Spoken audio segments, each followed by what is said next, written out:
動画です。祭りどうですか？ジャパニーズ祭り。いいですね。これいいですか？タピオカ食べるためにはい韓国から来まいや祭りだからほらいろいろあるよ。食べるの。す。すごいね。楽しいね。楽しいね。じゅんさん早く来てください。はい、早く来てください。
い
楽しいですか？大事です。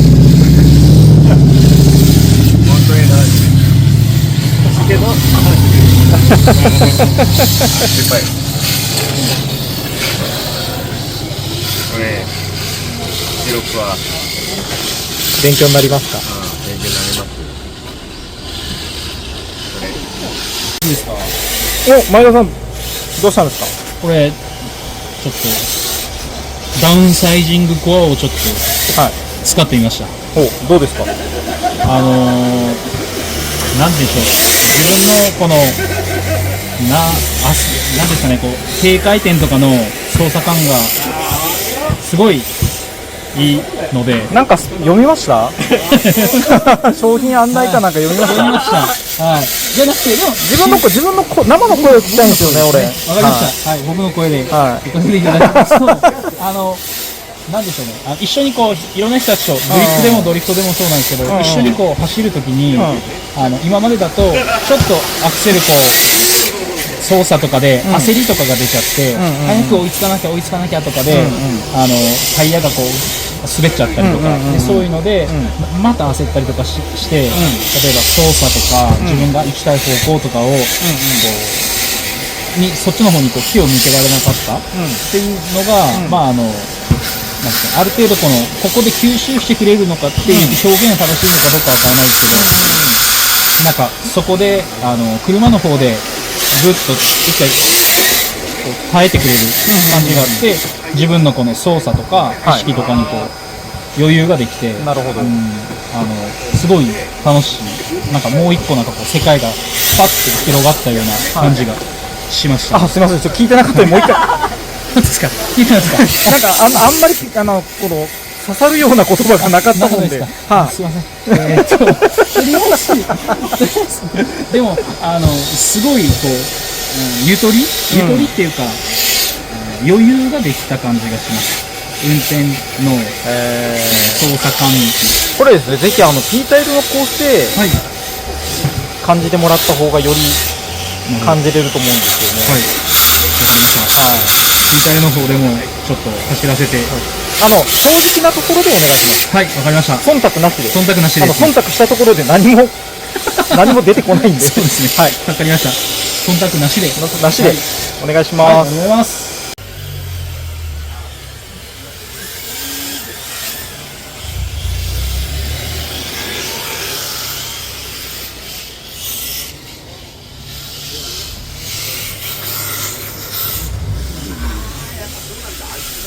あのまま静かに山の奥にバレないような気がしますね。水曜日のダウンタウン